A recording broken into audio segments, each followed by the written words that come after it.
Assalamualaikum warahmatullahi wabarakatuh. Selamat pagi. Semangat pagi. Semangat bermain. Berjumpa lagi. Bertemu lagi. Dengan Om Mumun di channel Om Mumun Sharing. Pada kesempatan kali ini, kita akan bermain Candy Crush Saga. Namun sebelum kita lanjut ke video selengkapnya, jangan lupa untuk like, komen, dan share. Bagi yang baru pertama kali berjumpa dengan channel Om Mumun ini, silahkan nyalakan tombol subscribe-nya, serta nyalakan tombol lonceng notifikasinya. Agar tidak ketinggalan video-video menarik dan bermanfaat dari Om Mumun, tonton video ini sampai selesai agar lebih happy. Mari kita saksikan video ini selengkapnya.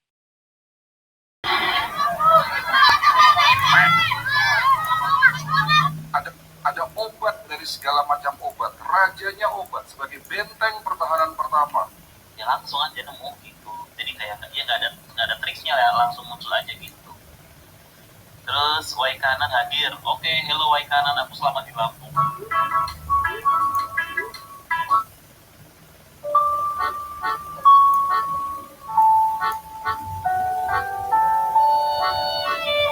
Pemirsa, TikTok ulang tahun.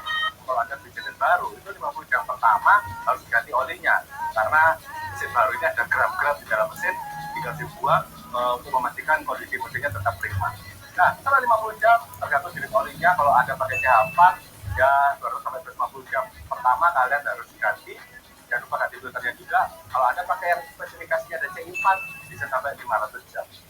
Tapi selain itu, juga penting Anda pahami kalau Anda tidak mencapai jamnya, 6 bulan sekali harus diganti olinya, dan sampai bertahun-tahun tunggu rusak baru Anda ganti. Kenapa?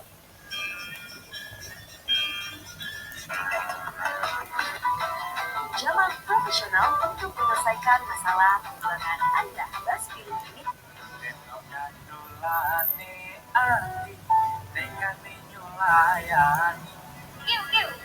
Janjine sehidup semati, amono ing lati. Rasa sayangmu sudah pergi, menghiraukan aku lagi. Kedengaran dolane hati, bikin layani. Jadi aku terus mengakuinya. Hati aku kuat memandang rasa teranta. Cintaku sudah tak beneran, aku cuma buat nyanyi. Aku terus mau aku. Bikin obat alami untuk kantinnya si Gio. Hai guys, a day in my life. Pagi-pagi kan udah sibuk mau bikin obat untuk tantenya si Gio. Sampai-sampai kita sarapannya pakai goreng aja dulu. Karena tadi malam itu tantenya si Gio sempat drop. Mau bawa ke rumah sakit pun susah. Karena kan kita di kampung-kampung, mobilnya susah guys. Gimana nggak khawatir ya kan, udah nggak punya orang tua. Terus itu tantenya si Gio pun sakit. Sakitnya itu bikin khawatir kali karena dinginnya itu udah sampai dingin semua guys. Untungnya bapak tua sama mak tua datang bantuin kita. Nah, pagi-pagi kita buat alami untuk tantenya si Gio. Ini kami tanpa ada yang mandi, tanpa ada yang sikat gigi, ganti baju atau baju itu tidak. Itu yang mereka pakai, itu mereka langsung keluar. Pokoknya mereka langsung keluar aja gitu. Mereka kok teriak-teriak dari tadi. Tidur. Oke lah. Memang paling pengertian nih kucing. Ya sorry. Siapa Wawa dulu sebentar sebelum kita masuk aja ke ceritanya. Wawa ini namanya Lego. Lego mukanya kayak Yeti. Itu lagi.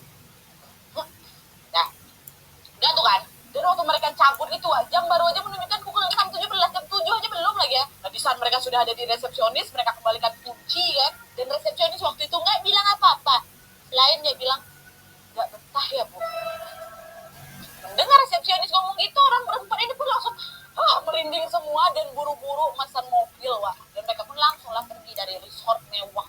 Dan di dalam mobil mereka semua terdiam wah. Mungkin masing-masing dari mereka ini lagi coba mencerna apa yang baru saja terjadi gitu kan. Dan setelah hampir 20 menit dalam perjalanan, akhirnya mamanya Anin pun buka suara wah. Nggak lagi aku nginep di villa. Dan Tobre pun nyawa, ya Allah Pak, kok bisa sih kamu nemu tempat kayak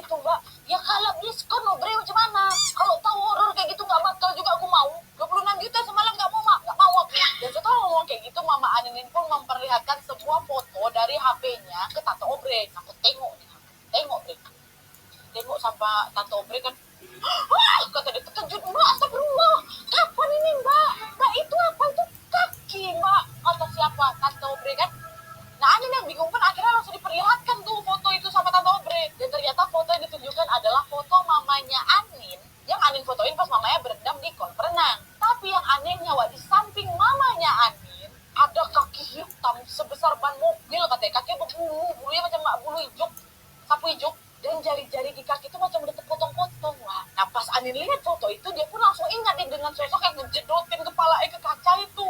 Anin sama yang lain cuma bisa diam setelah diperlihatkan foto tuh, dan di tengah kebingungan tiba-tiba Om Rio buka suara. Weh guys, kalian tahu tadi malam sekitar jam 1 malam, saya dengar ada suara ketawa perempuan rame kali, sekitar ada 4 orang. Nah Anin sama mama langsung lihat-lihatan lah kan, karena apa, mengingat kejadian tetangga sebelah yang berisik di sore hari itu. Saya nggak bisa tidur Mbak, kata Om Rio nih, saya nggak bisa tidur, diganggu terus, kaca saya dipukul-pukul lah, kaca dilemparin batu kecil juga. Sama yang paling serem itu apa Mbak, saya lihat ada yang ngintip dari sudut kaca dengan wajah yang hancur, bola matanya hitam. Mas, yang mas aja, tak Om Rio pun nambahkan kan, aku kan bangun lebih dulu Mbak, sekitar jam 4.45 tuh, aku udah bangun tempat keluar juga dari villa. Nah pas berdiri depan gerbang pintu villa itu Mbak, balik-balik, pas berdiri depan pintu gerbang villa itu, aku lihat ke arah ujung kiri. Waktu itu aku lihat ada staff lagi jalan Mbak, staff resort, saya pikir. Tapi setelah diperhatikan baik-baik, staff tuh jalannya nggak nampak Mbak, nggak nampak, melayang. Nah itu kalau soal hari masuk Mbak, ya Allah kaget gue. Bulu macam hijau keluar dia dari sini. Dan setelah perbincangan pengalaman horor mereka di villa itu, lagi-lagi mereka semua cuma bisa pendiam aja Wak. Dan tanpa pikir panjang, waktu itu pun Mama Anin langsung lah memesan hotel baru di daerah Seminyak. Dan setelah hari itu mereka sama sekali tidak lagi mengalami si tamu ini bilang apa? Tamu ini bilang villa yang kalian tempati adalah tempat jin buang anak. Penguasanya yaitu yang sosok hitam tinggi besar tuh. Dan di foto mamanya Anin yang ada kakinya itu, ternyata aslinya mamanya si Anin ini lagi dipeluk dari belakang sama sosok. Dan kata tamu itu, si sosok ini jatuh cinta sama mamanya Anin. Tempat si sosok ini bersemayam ada di gazebo yang ada di dalam master bedroom, kamar tempat Anin sama mamanya tidur kan. Tapi mungkin karena waktu itu Anin sama mamanya sholat di kamar itu, ya jadi dia nggak bisa masuk. Jadi seperti semacam otomatis terpagar gitu lah. Makanya dia kesal ngejedot-jedotin kepala gitu. Ya Allah ya Rabbi, aku masih ngebayangin sih. Tapi memang betul kan, perlindungan Allah tuh sholat langsung dipagarin, nggak bisa masuk, gak usah lo kan wajib kan kuat kan kepala. Kalau udah orang udah banyak itu. Oke Wak, jadi itu tadi kisah dari Anin. Gimana menurut kalian? Serem sih cerita Anin. Mbak Bu, nyapa? Masak? Mbak, apa pendandaknya masakane sampean? Iwak kuingi sing gede aku ora sempat masak. Ya, iki wae karo tak sumbang iki ae ya. Apa jenenge? Ya tuh, bawang-bawang nih. Dadakne yo bawang-bawang bareng ngombo. Lho, ngene lho, Mbak. Engko iwake iki paron karo aku. Ngono lho. Dadi bumbune sampean aku iwake ae. Iki dandakne ngono. Ya ta, lagi nek iwake kan lah lumayan ta, ya ta? Hah? Piye? Berarti dimasak ngene iki. Oh, gas ya aku kabeh. Brambang bawang lomboke. Ya santene barang santen kuning ya, Mbak. Enak ku ya. Lho ya gak apa-apa to, Mbak lah, ya tanggo dhewe. Ya ta ben ketok rukun awake dhewe mosok gak tau rukun. Ayo, jenenge wong dadak liwat. Sing padha kumpul nyobang kasih ngene iki piye dari rahawa dan bertumpah. Mbak Bu. Dok, telapak kaki dekat tumit saya sakit. Itu saraf atau asam urat ya dok? Terus obatnya apa? Jawabannya bukan kedua-duanya, bukan asam urat dan bukan saraf. Kemungkinan besar ini disebabkan oleh plantar fasciitis yang adalah radang di tumit, radang di ligamen atau di plantar fascia. Sakitnya parah sekali pagi hari.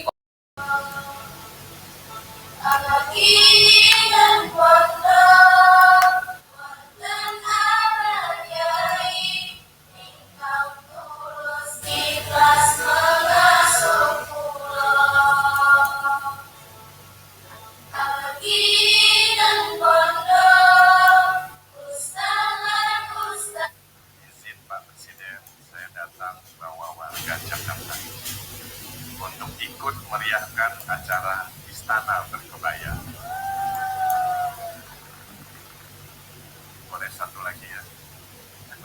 Pak, tapi tertentu. Ya, sebelawak bebas lah. Harum semerbak bunga cempaka, dipetik sekuntum aduhai cintanya. Selamat datang di Istana Merdeka kepada hadirin ibu-ibu berkebaya. Tentunya yang kami hormati Presiden Republik Indonesia beserta Ibu Negara, Ibu Liana Joko Widodo.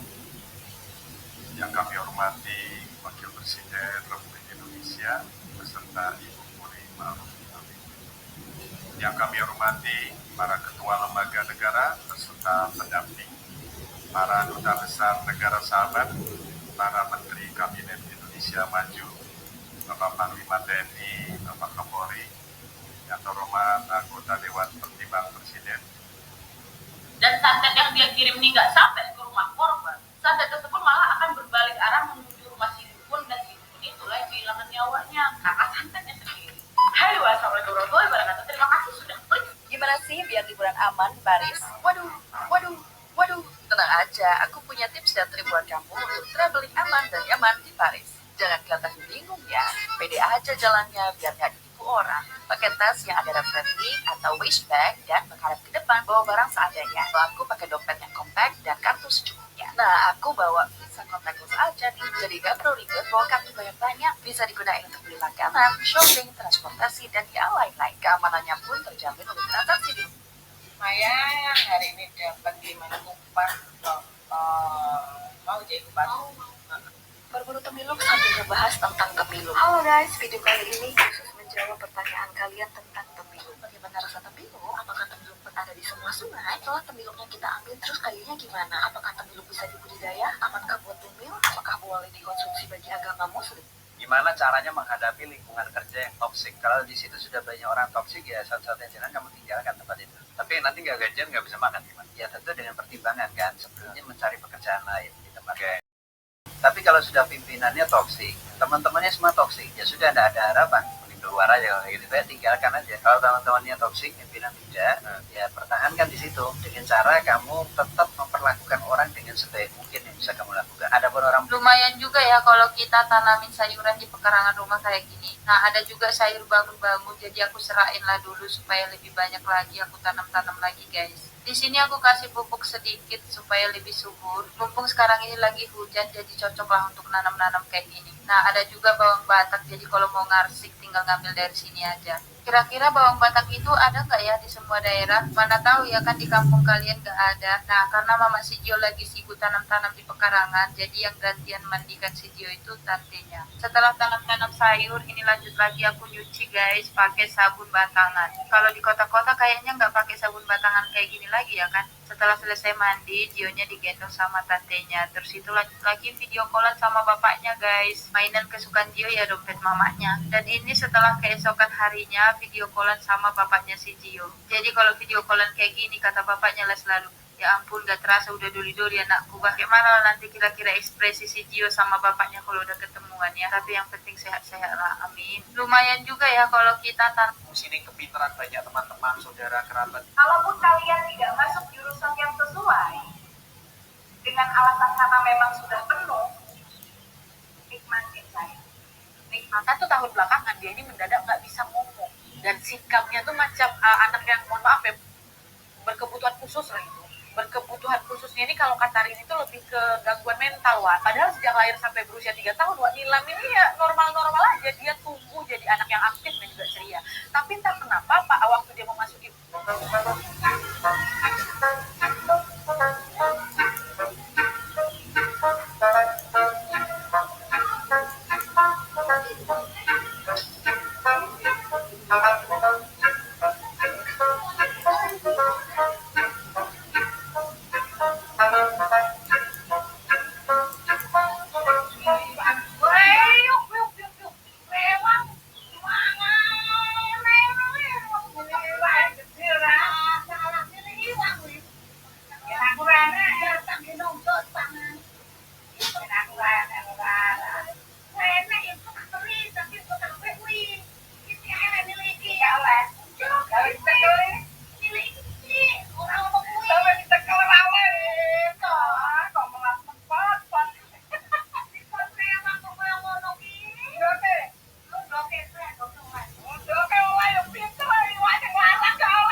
barang gerak sendiri atau bahkan penampak?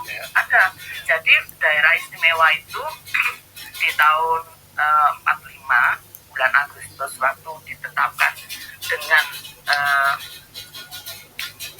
dari hasil BPUPK terus PPKI itu Surakarta jadi daerah istimewa dengan tanda Sinuwun Bapak Pakubono ke-12 itu mendapatkan piagam kedudukan. Jadi dalam posisi tetap pada kedudukannya.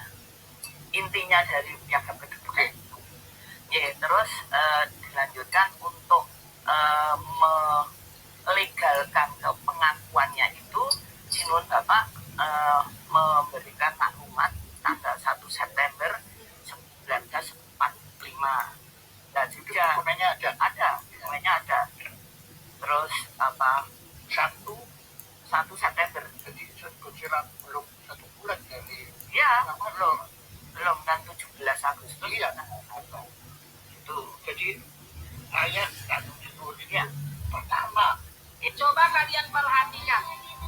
Yang ini kantong matanya ada, yang ini enggak. Kenapa? Karena tadi malam di sini aku oleskan sayang. Sebelum itu aku oleskan ya. Ini kantong mata begitu aku oleskan pakai ini maksudnya. Saingan baru ya udah muncul nih. Akhirnya aku nemu panci listrik yang memang benar-benar bisa dipakai untuk masaknya. Sekarang Mereka malah mengira Bana ini sedang mengarang cerita karena dia masih dalam pengaruh alkohol. Dan karena semua laporan tersebut lagi-lagi diabaikan oleh kepolisian, beberapa waktu kemudian tragedi yang sangat memilukan pun akhirnya bulan terjadi. Aku selain kesal sama keluarga Mahmud, ini kesal juga aku sama polisinya, betul aja. Ya, gimana bisa lanjutnya dah, masuklah yuk.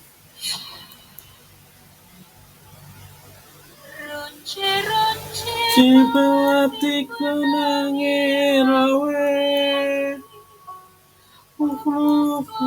Upam yang sering dan semua kusir bersama kowe kita segera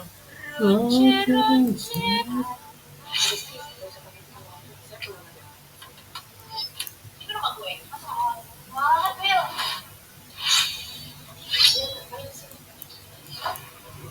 Ini kan rumahnya Mila. Kenapa udah gue di sini? Rumah yang ngapain di sini? Kata suami gue, dia bakal panggil orang dari lampu. Jadi tak bohong. Terus sekarang gue jadi tukang lampu. Gue bawa di sini. Yang mending lo ikut acara gue. Yang lama kan?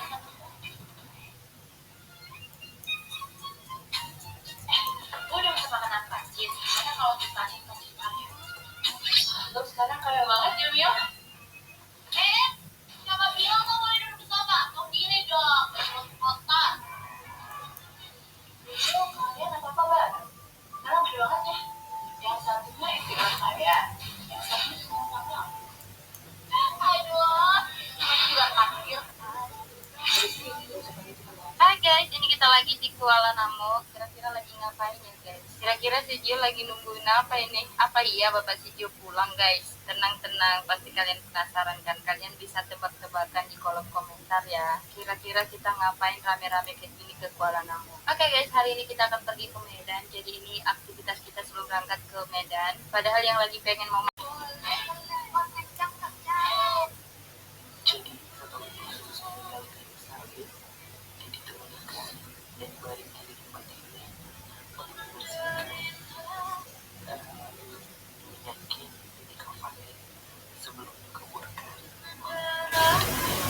Bu, tadi saya udah bilang sama Ellen buat gak merepotin ibu.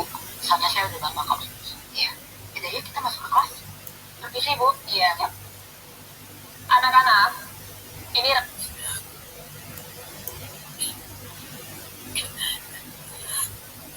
sedih banget aku baru kesana.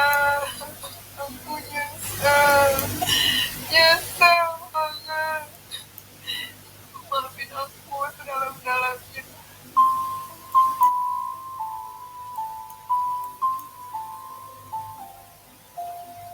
guys, pertama kali gagal masak, calon suami langsung terus krempeng menangis darah guys. Kalian saksikan ya kegagalanku.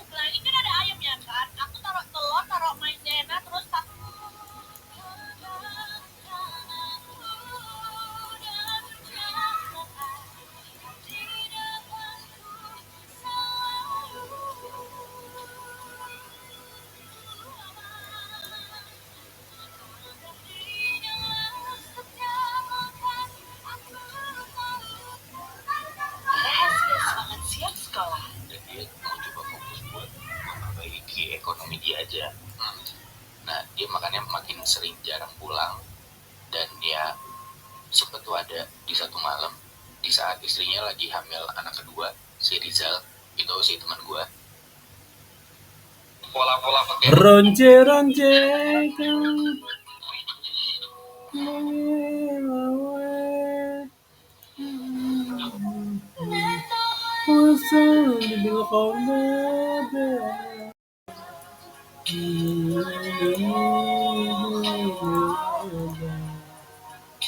Saya nggak pernah cekikikan sendiri kalau lihat video Mas Bubun ini. Sampai cekikikan, sampai ngakak guling-guling, kentut basah.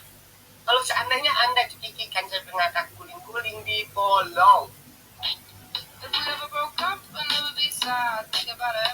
Kenapa jemur bajunya kayak gitu? Nggak ada jemurannya. Hat. Kan, apakah agama warga Baduy ada di KTP dan bagaimana cara mereka beribadah? Nah, ini info dari kampung nih, Lur. Wartawan kampung masih kerasan banget di permukiman Baduy untuk melihat kehidupan sehari-hari saudara kita ini yang ternyata sangat-sangat menginspirasi. Nah, menjawab pertanyaan, apakah warga Baduy memiliki KTP dan apakah agama atau kepercayaan warga Baduy dicantumkan dalam KTP? Jawabannya begini, sebagian warga Baduy memang sudah memiliki iktp. Pemerintah sangat menghargai kearifan lokal untuk tetap menjaga adat istiadat warga Baduy. Namun, untuk memenuhi administrasi pemerintahan, warga Baduy tetap disarankan memiliki KTP karena bagian dari NKRI. Nah, perbedaannya hanya ada di kolom agama. Jadi, di KTP warga Baduy, baik Baduy dalam maupun luar, yang telah ber-KTP, kolom agamanya dikosongkan. Sebetulnya, teman-teman, sejak tahun 2015 di era pemerintahan Pak Soeharto waktu itu, warga Baduy telah mengajukan agar agama kepercayaan mereka yakni Sunda Wiwitan untuk dicantumkan di kolom. Ikutan juga Wak ngangkat telepon yang ada di dapur. Nah karena kedua telepon ini terhubung Wak, maka otomatis Banas ini bisa mendengar dengan jelas apa yang disampaikan oleh paman dan ibunya dalam percakapan yang disampaikan itu kan. Dan bisa dicuk betapa sedihnya dia, betapa terkejutnya Banas ketika dia mengetahui bahwa ternyata keluarga besarnya telah membuat rencana untuk menghabisi nyawanya. Ya gimana perasaan di waktu itu ya. Dan untuk berjaga-jaga ketika mendengar telepon itu, Banas akhirnya mencatat semua percakapan antara ibu dan pamannya itu di selembar kertas. Nanti bakal kayak gini, nanti dia bakal wah dicatat itu semua. Nah, terus 2 hari kemudian Banas pergi lagi ke kantor polisi untuk melaporkan bahwa bapak saya mau dibunuh sama keluarga saya sendiri. Ini udah ketiga kalinya si Banas ini lapor ke polisi kan Wak ya. Tapi kalian tahu entah kenapa ya Allah, lagi-lagi polisi tidak merespon laporan Banas. Gak mau mereka menindaklanjuti Wak Dan meskipun laporannya tidak digubris, Wak, Banas gak nyerah gitu aja. Sekitar 2 minggu kemudian lah Banas pun memutuskan untuk mengirimkan kertas catatan yang berisi percakapan telepon antara mama sama pamannya itu ke kantor polisi. Dia gak laporin, dia kirim aja di catatan ini. Dan di kertas tersebut tertulis nih, Wak, siapa-siapa saja yang nantinya akan terlibat dalam rencana jahat itu. Tapi, Wak, dalam catatan itu beberapa nama itu hanya ditulis dengan angka aja. Jadi misalnya orang 1, orang 2, orang 3. Sedangkan nama yang dicatat lengkap adalah nama bapaknya sama nama pamannya, Mahmud Babakir sama Ali Mahmud. Tapi Wak, lagi-lagi meskipun catatan tersebut telah merangkum dengan rinci mengenai rencana jahat keluarganya terhadap Banas, ternyata hal itu tetap tidak membuat polisi mau memberikan perlindungan kepada Banas. Kesal kali aku nengok. Astagfirullahaladzim. Mungkin karena mereka nggak percaya, masa sih keluarga besar kamu bunuh kau? Nggak mungkin. Itu kan sesuatu hal yang tidak wajar kan. Nah, karena polisi tidak juga bergerak untuk menangani masalah ini, Banas pun diliputi oleh rasa was-was setiap hari. Cemana lah itu dari si Banas. Nah, singkat cerita Wak, beberapa minggu kemudian apa yang dikhawatirkan Banas itu pun akhirnya terjadi. Di mana pada malam tahun baru tahun 2006, Pak Mahmud Babakir ini, bapak si Banas, tiba-tiba mengajak Banas pergi ke rumah neneknya. Waktu itu ayahnya bilang kalau nanti akan ada pertemuan keluarga di sana. Tapi anehnya ayahnya si Banas ini juga memaksa Banas untuk membawa sebuah koper besar kosong. Bawa tuh koper KW besar. Dan selain itu juga Wak, sebelum berangkat ayahnya juga memaksa Banas untuk meminum beberapa botol minuman alkohol. Sehingga membuat apa? Banas mabuk lah. Dia bilang begitu hantar berkeluarga Tapi udah lah ya, sesampainya di rumah nenek, Banas sudah dalam kondisi yang teler Wak. Nah, ayahnya pun